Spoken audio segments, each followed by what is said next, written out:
Good morning, good afternoon, good evening, wherever you guys are at. We got a banger of a one today. I'm talking about it's so explosive. We got Artak in the house. Yo, if you haven't already noticed, we have a new free login champion, a legendary, and he so happens to be pretty good, man. I took the liberty of just immediately trying to push him to 6-star and to at least getting him somewhat geared and to see how we can use him in a composition for Spider is going to be super great. I hope you guys enjoy. Take a look at this.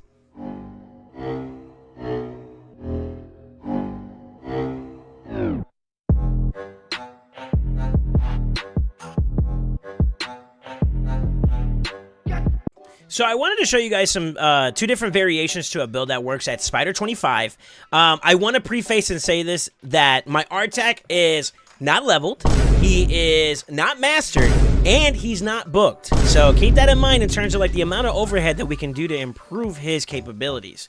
I originally ran a composition like very similar to this. I incorporated 2 Cold Hearts, a Renegade, Ultimate Death Knight, and then Mordecai. But with Artak, I was wondering if I wonder if he'd be like a direct translation in that team, as well as could we do something else a little bit more down the line, which you'll see in here in just a bit. With Artak, his ability to not only put HP burns out is really strong, 75 base, but to add on top of that the decrease attack / HP burn activation on top of that for the A2 makes this guy someone really potent. Now, not to mention, with all the rest of our team, he's able to shine and do what he has to do. So I'm going to do a run, but before I do that, let me jump in all over the place here. My intent, and I'm just going to kind of show you guys each of the champions real fast in a brief way, so you kind of have like an idea of how the composition works. But Ultimate Death Knight, he's my sponge. I have him in a stone skin set that's tanky, and basically he's just there to take all the damage that comes our way from the Spiderlings with this passive Too Awesome to Die, which negates basically the one hit that each Spiderling does. So it negates that mechanic altogether. Artak is our go-to HP burn champion, who not only does the burns, but he activates it. Renegade is our reset champion.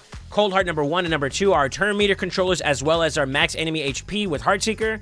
Really strong. In terms of speeds, no speed on Ultimate Death Knight. Just keep him out of there altogether.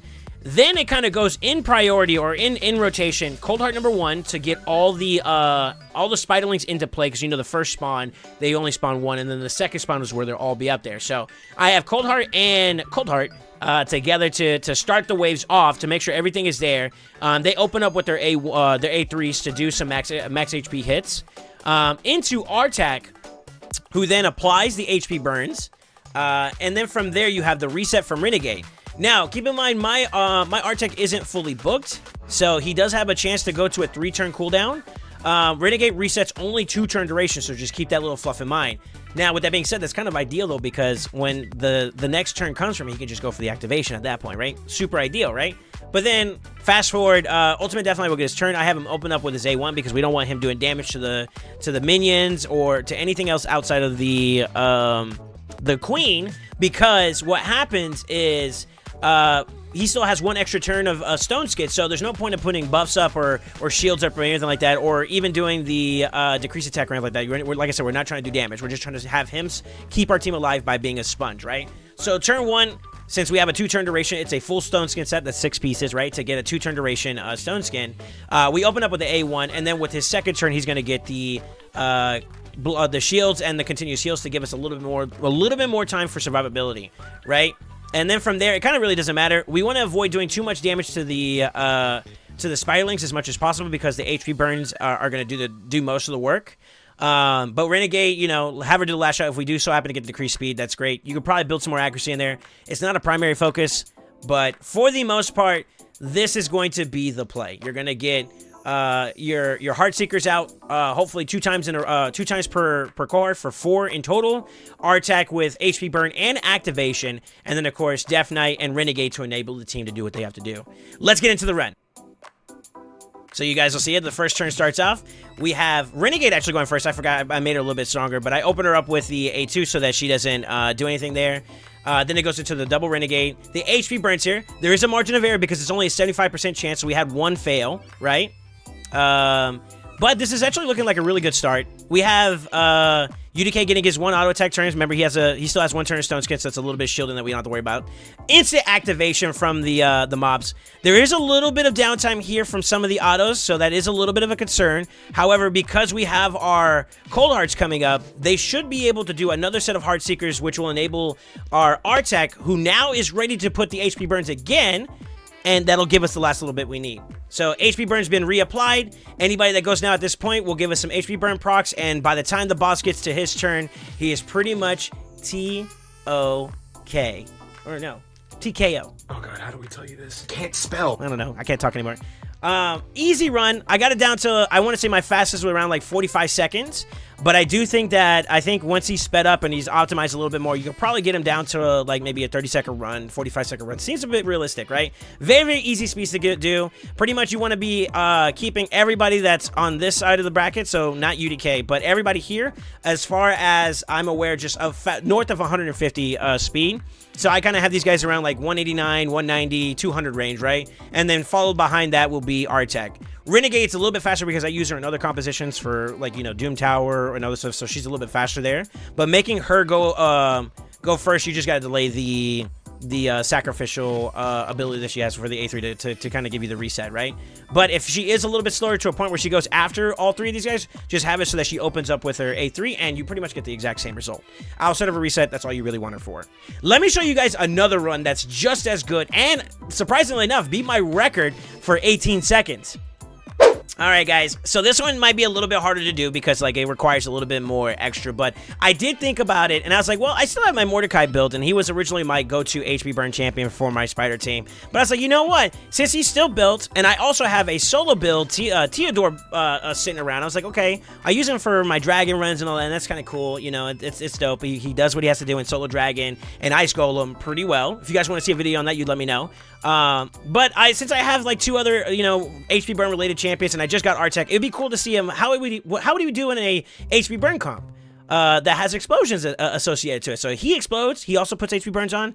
Why not see if we can like dip into that a little bit more? Now I am still using the coral hearts for the turn meter manipulation. They are going first still, as you can obviously see. My speeds are pretty much the same. Mordecai is slightly faster than the Artak by literally 1 point, since he's going to be the main one putting the HP burns down. The efficiency, since he's positive family, as well as he's also fully booked, I thought it'd be better to do it there, whereas, you know, my Artak doesn't have any there. But to be honest with you, anybody who does HP burn, they can go first. Not a big deal. Mine so happens to be Mordecai, right? You can put Venus, you can put anybody in there for the most part, just so you were. Theodore is a little bit slower. I know this seems a little bit unrealistic for a solo build Theodore, but believe it or not, it works. And like I said, if you guys want to see that, I'm down to do it. But he opens up with the HP burn activator as well into his A2, just in case the boss has like a couple percent left over, just in case. But we haven't even had to go that far to a point where the boss gets his turn. He dies way before that. So I'm gonna show you guys the run. Let's see how it works. Now, this one's a little interesting. Like I said, it starts off with the Heart Seekers. They're going to do their A3s. It's going to be one time and done. That's pretty much all they're there for. Just a little bit of max HP burn. Then we have Mordecai dropping his HP burns. Instant activation. No HP, by the way. And then activation number 2. And then we let the burns do what they got to do from there. So if we get any extra damage out, great. If not, no problem. We still have 2 more burns to work with. And then, of course, he doesn't even make it. It doesn't even matter. I got this down to a 24-second. My best so far has been 18. My best runs with the previous composition that had Mordecai was around 45 seconds. I think it was my best. Maybe 38 if I squeezed it in and got some extra procs or things just lined up well. I don't know. 24 to 18. It went from like 30, 28 to 18, and ever since I was getting close to like 18 nonstop. So this build, a level 1. I did it at level 1, and it worked no problem. I did it at level 6. It worked no problem. So as he gets stronger, he's going to live longer, and of course, he's going to do his thing. It's going to be fantastic.